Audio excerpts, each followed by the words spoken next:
Welcome to all. हमारा आज का कंटेंट है समास के भेद। समास के पहले भाग में हमने आपको बताया कि दो या दो से अधिक पदों के मेल को समास कहते हैं। इन दोनों पदों में पारस्परिक संबंध होना भी आवश्यक है, इसीलिए इसकी पूरी परिभाषा है पारस्परिक संबंध रखने वाले दो या दो से अधिक पदों के मेल को समास कहते हैं। समास का परिचय हमने पिछली कक्षा में आपको दिया था। आज हम चर्चा करेंगे समास के भेदों के विषय। जैसा कि हमने आपको पिछली कक्षा में ही बताया था कि समास के मुख्य रूप से कितने भेद होते हैं? 6 भेद होते हैं। आइए आज उन पर चर्चा हम आज शुरू करते हैं। तो समास का जो पहला भेद है, तो इसके कितने भेद होते हैं? मुख्य रूप से 6 भेद होते हैं। आइए हम चर्चा शुरू करेंगे पहले भेद से। पहला है तत्पुरुष समास।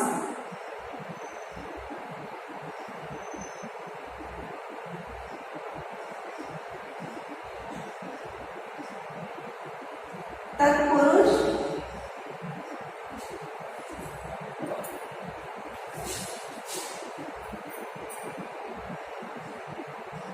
छह समास होते हैं। आप नाम ऊपर नीचे भी कर देंगे तो कोई फर्क नहीं है। सबके नियम आपको पता होने चाहिए मूलभूत रूप से कि इनमें अंतर क्या है और इनका प्रयोग कैसे करना है। तो सबसे पहले हम चर्चा करेंगे तत्पुरुष समास की।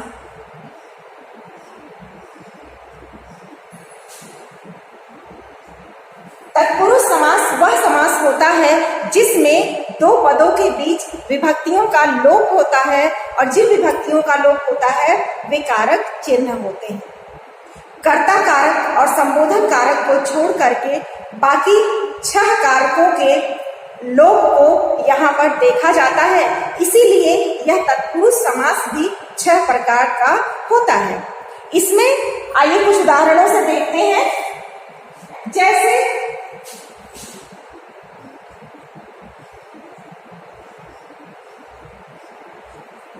स्वर्ग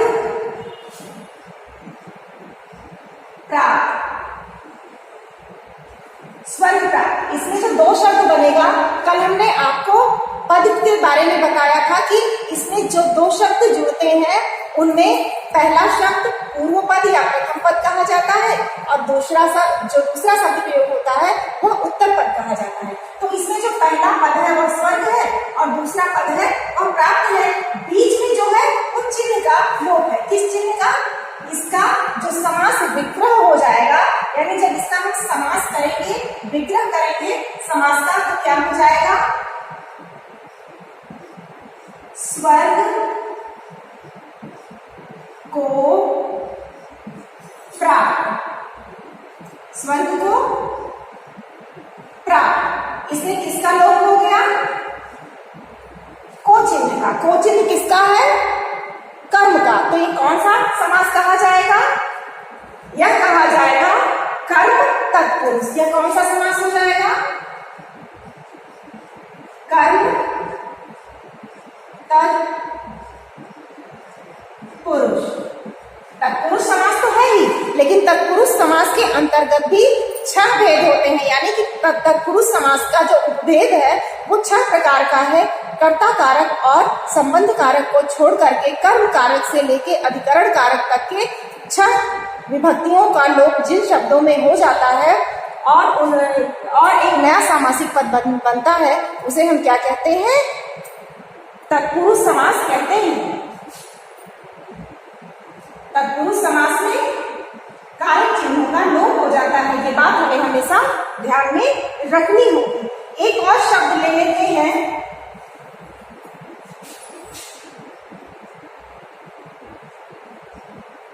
हम अक्सर कहते हैं यह इमारत गगन चुंबी है। ठीक है, कोई बड़ी इमारत हो, कोई बड़ा पर्वत हो हम उसको कहते हैं यह गगनचुंबी हिमालय है, यह गगनचुंबी इमारत है। इसका अर्थ क्या निकल कर आता है, इसका जो समास विग्रह होता है वह है गगन को चूमने वाला। किसको चूमने वाला?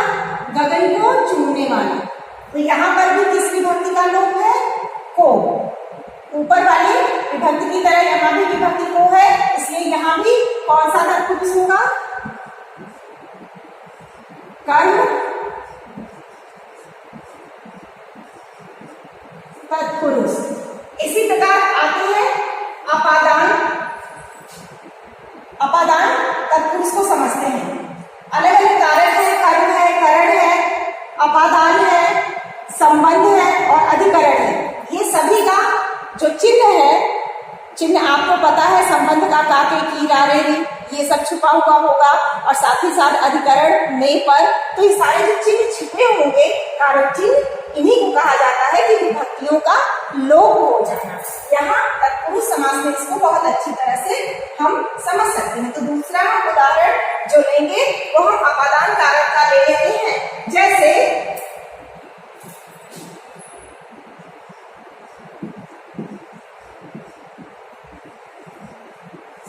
जन्मांत, अर्थात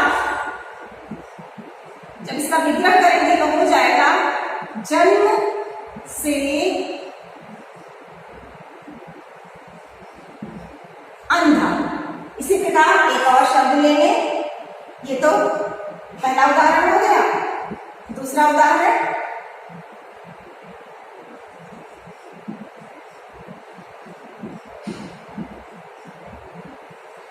धनी। धन से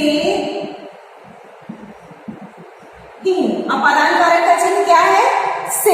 लेकिन हमें यहाँ क्या ध्यान रखना होता है कि यह अलगाव को प्रकट करता है, किसी से अलग होने को या किसी विकार को उत्पन्न करता है या भय को प्रकट करने वाली बात होती है। जैसे मैं शेर को देखते ही डर गया, तो हमारे अंदर एक विकार आया है, डर आया। मैं सामान्य अवस्था से अलग हटकर एक डर की अवस्था में चला गया। तो इस तरह से अलग अवस्था को प्रकट करने वाला जो से चिन्ह प्रयोग होता है वहां पर अपादान कारक होता है।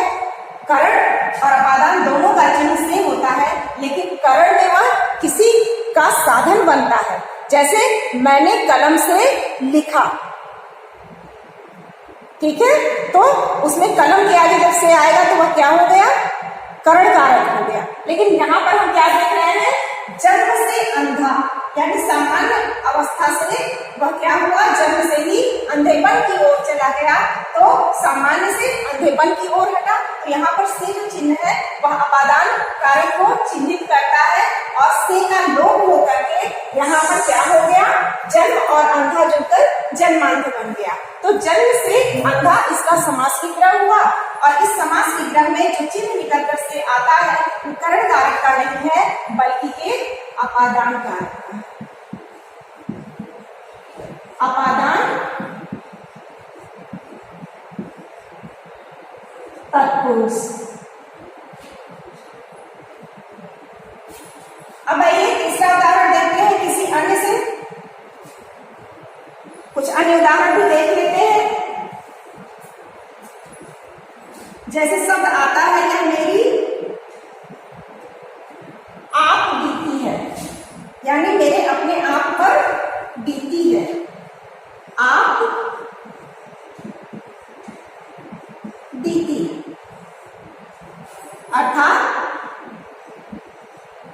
अर्थात क्या हो गया? अपने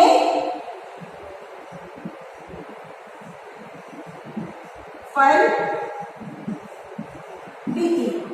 अब यहां हम देखेंगे कि चिन्ह कौन सा प्रयोग हुआ? पर। और में और पर किसका चिन्ह है? अधिकरण कारक का चिन्ह है। ठीक है, तो अधिकरण कारक का चिन्ह यहाँ पर लोप हो गया। पर का लोप होकर के यहाँ पर हमने सीधे कह दिया आप बीती। हमने दोनों शब्दों का अपने आप पर बीती का पर का लोप कर दिया, आप बीती को इकट्ठा कर दिया और इसका समास करके संक्षिप्तीकरण करके हमने शब्द बना लिया आप बीती। लेकिन यहाँ पर विभक्ति का लोप हुआ है जो कि क्योंकि अधिकरण कारक का है, तो यहाँ पर समास कौन सा आ जाता है?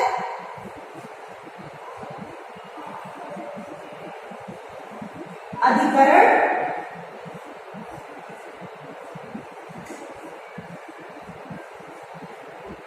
तत्पुरुष।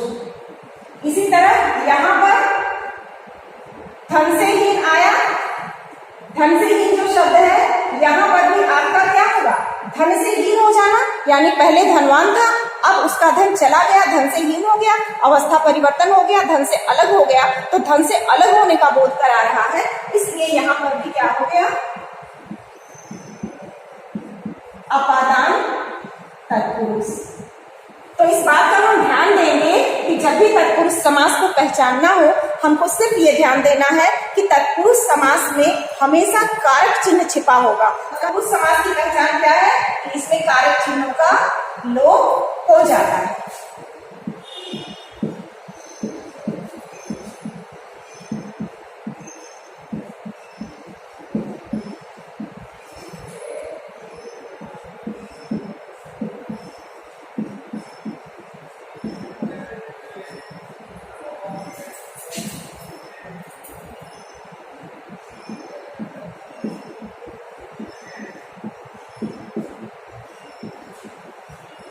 तो इस प्रकार से इसको समझ लीजिए कि जो तत्पुरुष समास है उसके 6 उपभेद होते हैं, 6 कारकों के अनुसार, और इन्हीं कारकों का लोप हो जाता है। कारक यानी विभक्तियां, कारकों का जो चिन्ह है उस विभक्ति चिन्हों का लोप हो जाता है। इसीलिए हम कहते हैं कि तत्पुरुष समास में कारक चिन्हों का लोप हो जाता है। आइए दूसरे कारक को समझते हैं।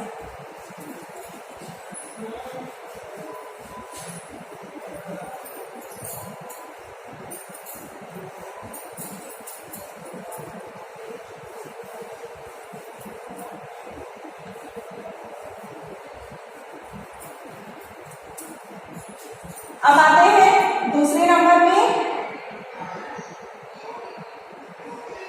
द्विगु समास पढ़ेंगे।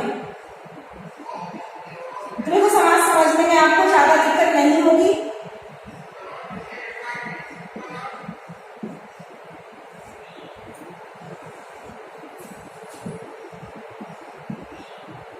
इसमें प्रथम पद या पूर्व पद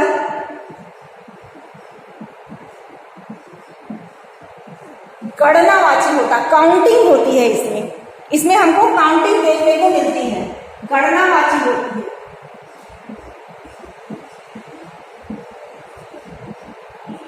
यानी इसमें आपको नंबर्स मिलेंगे। पहले पद के रूप में आपको क्या मिलेंगे? नंबर्स मिलेंगे। तो पूर्व पद नंबर्स में होंगे और सेकंड पद कोई भी शब्द होगा, दोनों को जोड़ करके जो समाहार बनेगा उसको हम कहेंगे कि यह द्विगु समास है। तो इसमें प्रथम पद गणनावाची होता है।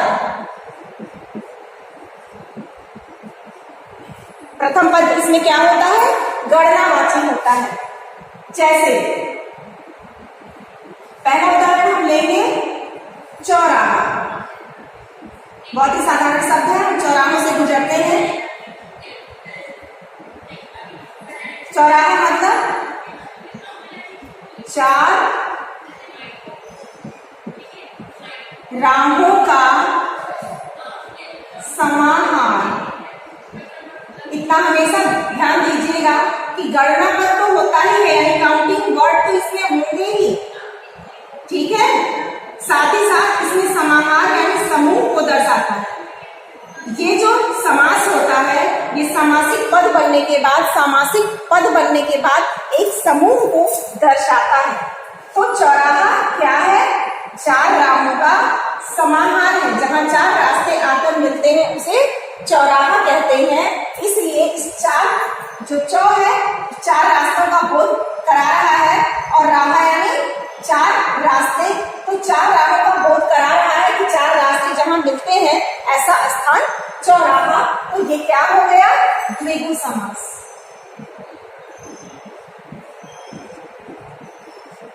द्विगु समास हो गया। इसी तरह कुछ अन्य शब्द लेते हैं, जैसे पंचवटी।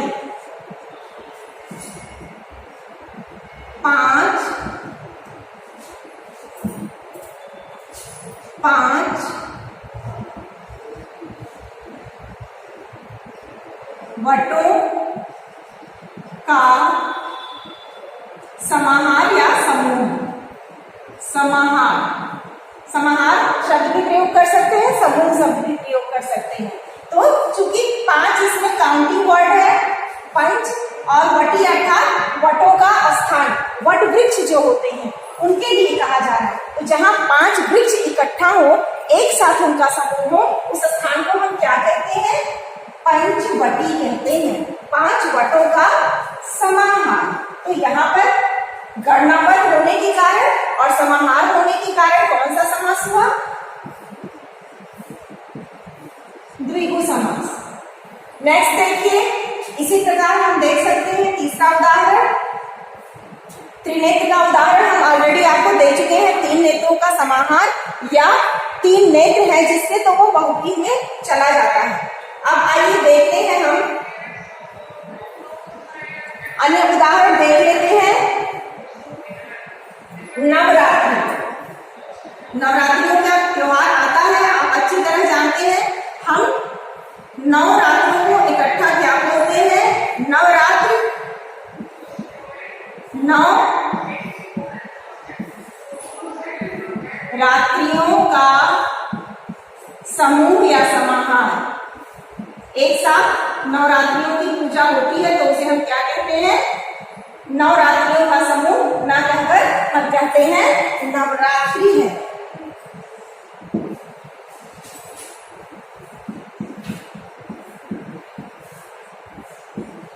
तो इस तरह से द्विगु समास में प्रथम पद जो सबसे पहली इसकी पहचान है कि गणनावाची होती है, और दूसरे पद में समाहार दिखाया जाता है कि उन संख्याओं में किसी वस्तु का क्या होता है, किसी भी वस्तु का, किसी भी जो भी ऑब्जेक्ट है आपका, उसका समाहार या समूह दिखाया जाता है, तो वहां पर द्विगु समास होता है। बहुत से लोग सिर्फ काउंटिंग वर्ड देख करके उसको क्या कहते हैं कि यह द्विगु समास है, लेकिन हमेशा याद रखिएगा कि काउंटिंग वर्ड होने के साथ साथ ही वहां पर समाहार यानी समूह होना बहुत जरूरी है। जहां पर समूहवाची शब्द होगा वहीं पर आपका द्विगु समास होगा।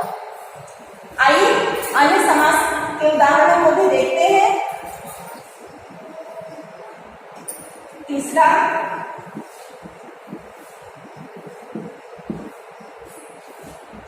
कर्मधारय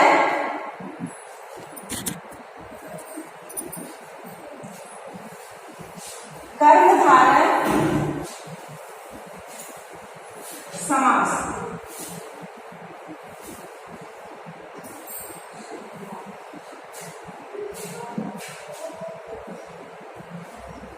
कर्मधारय समास की जो विशेषता है वह यह है कि इसके दोनों पदों में से पहला पद विशेषण का कार्य करता है, जबकि दूसरा पद विशेष्य का, या यूं कह लीजिए पहला पद उपमेय का काम करता है और दूसरा उपमान का।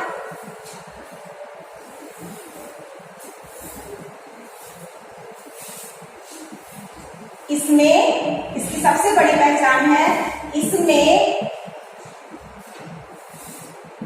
प्रथम पद या शब्द जो भी आप कहिए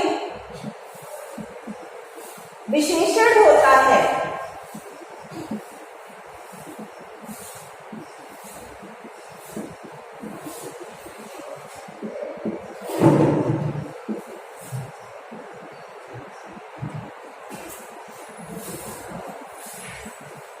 अब उदाहरण देखते हैं, जैसे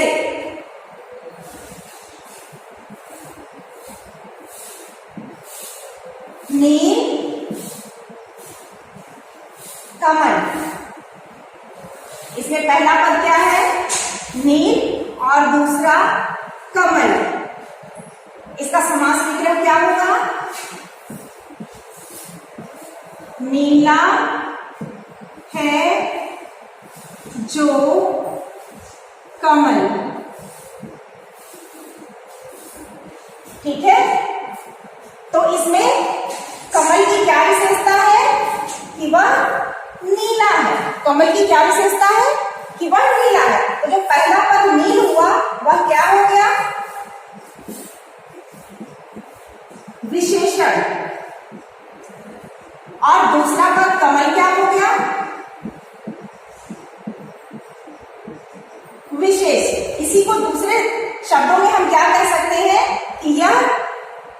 उपमेय है और यह उपमान है। जिसकी तुलना की जाती है वह उपमान होता है और जिससे तुलना की जाती है वह उपमेय होता है। तो यहाँ पर या तो हम कहेंगे कि नील कमल में विशेषण और विशेष्य का संबंध है, या कहेंगे उपमेय और उपमान का संबंध है। तो कर्मधारय की जो दूसरी विशेषता निकल के आती है वह क्या आती है? पहली विशेषता कि इसमें प्रथम पद क्या होता है? विशेषण होता है। और दूसरी विशेषता ये होती है कि दोनों ही पदों में विशेषण विशेषिका या उपमेय और उपमान का संबंध होता है, बावजूद इसके विशेषण पद प्रधान ना होकर के इसका दूसरा पद प्रधान होता है। भाई जिसकी विशेषता बताएंगे वही तो प्रमुख है। नीला रंग है, किसका है? कमल का है, तो कमल महत्वपूर्ण हुआ। तो इसमें हमेशा क्या होता है कि इसमें उत्तर पद प्रधान होता है, प्रथम पद प्रधान नहीं होता है। प्रायः सभी समासों में प्रथम पद प्रधान होता है, केवल बहुव्रीहि समास में अन्य पद प्रधान होता है और कर्मधारय समास में उत्तर पद प्रधान होता है। यानी कि जिसकी विशेषता बताई जाती है या जिसकी तुलना की जाती है उस उपमान को हम क्या कहते हैं? उसको हम मुख्य पद कहते हैं। तो इसमें जो दूसरा पद होता है उत्तर पद, वही प्रधान पद के रूप में आता है। तो इसकी जो दूसरी विशेषता क्या निकल के आती है कि इसमें दूसरा पद प्रधान होता है। इसी तरह एक और शब्द देख लेते हैं, पीतांबर। ये शब्द हमेशा कंफ्यूजन में रखता है, इसलिए हम दूसरा शब्द जो लेंगे वह है पीतांबर। ये शब्द प्रायः कंफ्यूज करता है, प्रायः आपको दुविधा में डालता है कि हम इसको किस समास में रखें, क्योंकि दो समासों में इसका प्रयोग होता है। तो हम इसको सबसे पहले कर्मधारय में देखेंगे। कर्मधारय समास में पीतांबर का जो हम समास विग्रह करेंगे वो इस प्रकार करेंगे, पीला है जो वस्त्र, पीला है जो वस्त्र। तो इसमें पहला क्या होगा? पीत, जो पहला आपका शब्द बनेगा समास के लिए पीत, और दूसरा अंबर। तो पीत और अंबर यानी पीला अंबर, पीला वस्त्र। तो दोनों पदों में विशेषण क्या हुआ? पीला रंग विशेषण हुआ। तो जो पीत शब्द है पहला शब्द, ये आपका विशेषण हुआ। और अंबर जो शब्द है, अंबर शब्द, उसने यहां पर क्या कार्य किया? विशेषिका। इसी विशेषण को हम उपमेय, तुलना करते समय इसको उपमेय मानेंगे और इस विशेष को उपमान मानेंगे। यानी अंबर उपमान होगा, क्योंकि अंबर की उपमा किससे की जा रही है? उसके पीले रंग से की जा रही है कि ये पीला वस्त्र है। ठीक है, तो इन दोनों ही शब्दों में हम लोगों ने देखा कि जो रंग है वो इनकी विशेषता बता रहे हैं, कि पहले पद में कमल की विशेषता, दूसरे में अंबर की विशेषता यानी वस्त्र की विशेषता बता रहे हैं। तो पीला है अंबर, जो पीला है जो वस्त्र, वह क्या हुआ? पीतांबर शब्द हुआ। और पीतांबर शब्द इसलिए विशेषण बताने के कारण यह कर्मधारय समास होता है। लेकिन इसी की जगह अगर हम यहाँ पर इस प्रकार से इसका उल्लेख करते हैं, जो समास विग्रह बहुत महत्वपूर्ण है, हम समास का विग्रह किस प्रकार करते हैं ये अवश्य आना चाहिए। अगर हम इसका विग्रह इस प्रकार से करें, पीला है अंबर जिसका, तो पीला है अंबर जिसका यानी कि श्री कृष्ण। अन्य पद प्रधान हो गया, न पीला प्रमुख हुआ न अंबर, कौन प्रमुख हो गया? अन्य पुरुष। और जब अन्य पुरुष प्रधान हो जाता है, यानी कि जब अन्य शब्द प्रधान हो जाता है, तब वहां पर बहुव्रीहि समास होता है।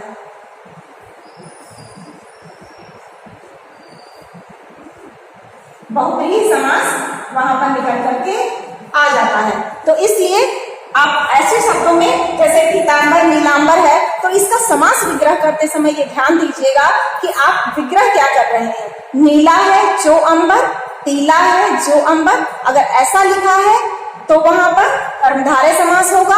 अन्यथा नीला है वस्त्र जिसका, पीला है वस्त्र जिसका, इस प्रकार का अगर हम समास विग्रह करते हैं या आपको लिखा हुआ इस प्रकार का विग्रह मिलता है और आपको छांटना है कि कौन सा समास है, तब वह हो जाएगा बहुव्रीहि समास। तो ऐसे शब्दों पर थोड़ा सा हमको ध्यान देना होगा, जैसे लंबोदर है, पीतांबर है, दशानन है, ठीक है। तो इन सारे शब्दों में हम थोड़ा ध्यान देते हैं। जैसे दशानन 10 आननों का अर्थात 10 मुखों का या स्वरों का समूह, तब वो द्विगु में चला जाता है। लेकिन 10 है आनन जिसके अगर हम उसका समास विग्रह करते हैं तब वह बहुव्रीहि समास में चला जाता है। तो ऐसे कुछ शब्द हैं जिनका उदाहरण देते समय हम समास विग्रह पर विशेष रूप से ध्यान देंगे। अन्य 3 समासों का परिचय, जिनमें अभी बाकी है द्वंद्व समास और द्वंद्व समास के साथ अव्ययी भाव समास और बहुव्रीहि समास। इन तीनों समासों का परिचय हम अगले भाग में देंगे।